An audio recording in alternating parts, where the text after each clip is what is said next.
Hi friends, अभिमान academy का फिर से आपका स्वागत है और हम पढ़ेंगे आईपीसी। आईपीसी जैसे कि आप देख रहे होंगे अपने सामने, तो आगामी परीक्षाओं में आप देख रहे हैं कि सबसे ज़्यादा इम्पोर्टेंट ये बात रहती है कि आईपीसी सीआरपीसी के वो महत्वपूर्ण क्वेश्चंस कौन से हैं जिनको हमें पढ़ना है। तो आपको उपरोक्त सीरीज में सारी चीज़ें मिल जाएंगी। पार्ट 1 है, आज से शुरुआत है। तो यूपीएसआई के जो बच्चे हैं, यूपीएसआई, तो यूपीएसआई के स्टूडेंट्स के लिए काफ़ी अच्छी सीरीज रहने वाली है, क्योंकि आईपीसी सीआरपीसी सिलेबस में भी है। और ये जो है ये आईपीसी सीआरपीसी जो आता है, ये आपको जो भी लॉ से संबंधित जो जुड़ी हुई सभी परीक्षाएं हैं, लॉ एग्जाम्स में ज्यादातर आईपीसी सीआरपीसी पूछी जाती है। तो मैं आईपीसी की वीडियो अलग से बना रहा हूँ और सीआरपीसी की अलग से। आईपीसी आपको अलग मिल जाएगी, सीआरपीसी आपको अलग। ये अपना टेलीग्राम चैनल है, ये अपना पीडीएफ, इसका आपको आंसर की लेना हो तो पीडीएफ टेलीग्राम चैनल पे आपको मिल जाएगी विद आंसर। और यदि आपको इसके सारी वीडियो देखनी हो तो आईपीसी के नाम से आपको चैनल पर अलग से प्लेलिस्ट मिल जाएगी, है ना। मैं आज ही इसकी प्लेलिस्ट बना दूंगा क्योंकि पार्ट 1 है इसका, तो आपको सारे पार्ट वहीं मिल जाएंगे। चलिए शुरुआत करते हैं क्वेश्चन की। भारतीय दंड संहिता कब से लागू की गई? देखिए, भारतीय दंड संहिता जो लागू की गई 1 जनवरी 1862 से, 1 जनवरी 1862 से आईपीसी लागू की गई। भारतीय दंड संहिता का विस्तार, भारतीय दंड संहिता का विस्तार कहां तक है?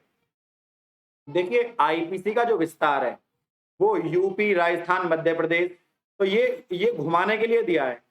भारत के 28 राज्यों में और सभी केंद्र शासित प्रदेशों में भारत की आईपीसी लगती है।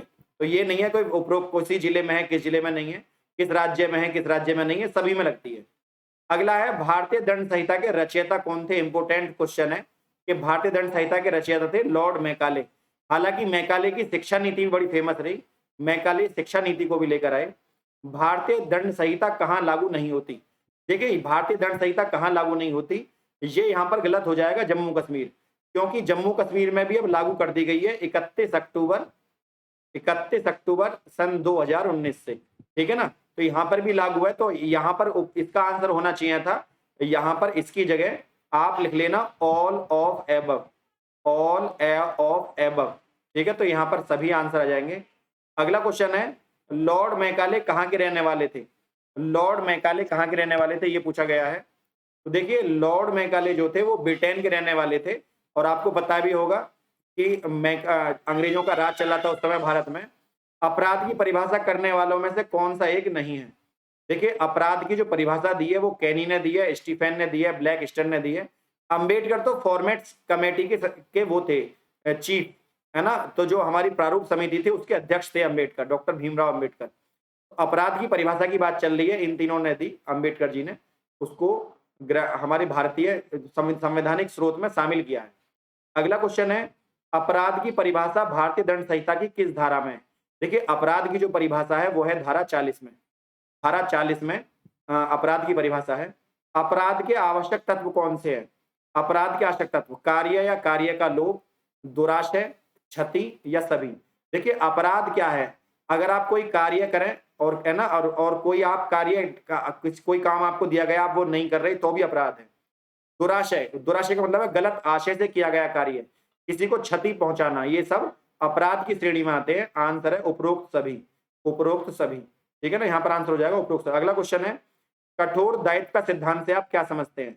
कठोर दायित्व का सिद्धांत, कार्य ना करने पर भी दायित्व, और किसी भी दुराशय से, गलत गलत नियत से, दुराशय का मतलब है गलत नियत से किया गया कार्य, तो वो भी बिना किसी दुराशय के किए गए कार्य का दायित्व, ठीक है ना। मतलब आपकी इच्छा नहीं थी काम, बिना किसी दुराशय का मतलब है आपकी इच्छा नहीं थी काम को करने का, लेकिन फिर भी आपने जिम्मेदारी ले ली गलत काम को करने की, तो कठोर दायित्व का सिद्धांत इन दोनों पर लागू होता है, दोनों ही बातों पर। जो बच्चे लॉ स्टूडेंट वाले हैं वो समझ रहे होंगे मैं क्या कहना चाह रहा हूँ।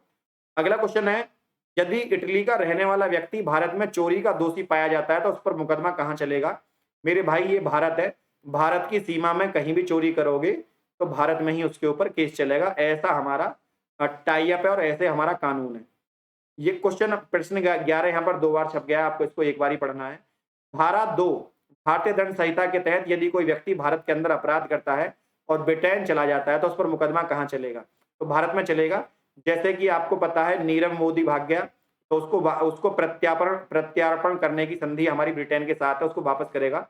इसके अलावा आपको पता है विजय माल्या ब्रिटेन भाग गया, उसको भी वापस बुलाया जाएगा।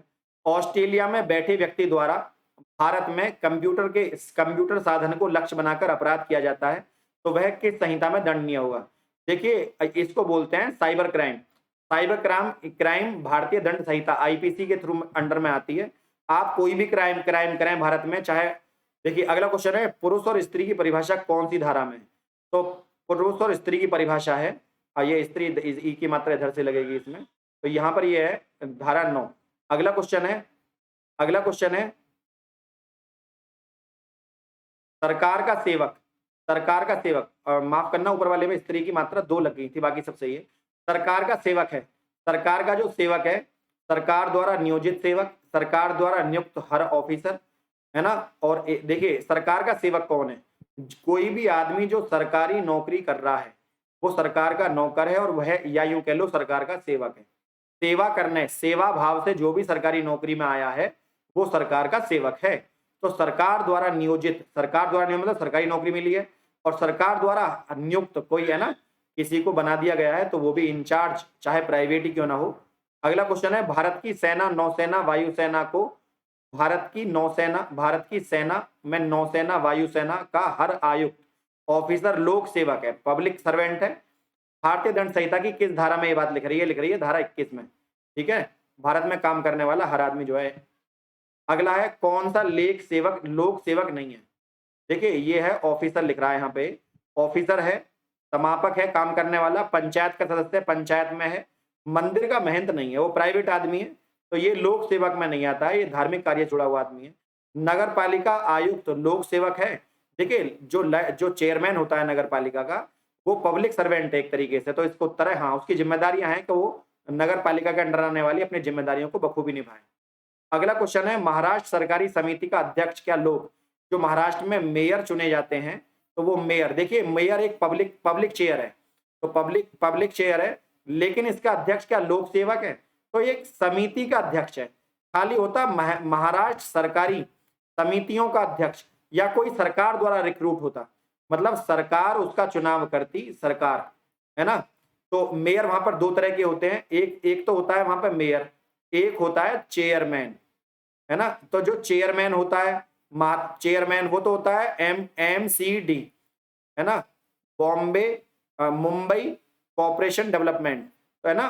तो इस तरीके से, तो जो वहां की MCD है वो उसका चेयरमैन तो सरकारी है, और जो समिति का अध्यक्ष है वो प्राइवेट हो जाएगा, उत्तर हो जाएगा नहीं, है ना। समिति का अध्यक्ष है, समिति प्राइवेट भी हो सकती है। जंगम समिति में क्या शामिल नहीं है? देखिए चल संपत्ति, वाहन और मूर्त संपत्ति, किसी भी प्रकार की संपत्ति जंगम संपत्ति है जो इधर उधर हो सकती है, लेकिन जो जमीन, जिसके पैर जमीन में हो, वो संपत्ति भूबद्ध चीज, वो जंगम संपत्ति में शामिल नहीं होती, है ना। तो इसका आंसर हो जाएगा डी। अगला क्वेश्चन है, नेक्स्ट क्वेश्चन, धारा 23 में सैदोष अभिलाभ से अभिप्रेरित क्या है? देखिए विधि विरुद्ध साधनों द्वारा ऐसी संपत्ति का अभिलाभ लेना, विधि कानून के विरुद्ध है लेकिन फिर भी आप ऐसे संपत्ति का लाभ ले रहे हैं तो वो सैदोष लाभ है।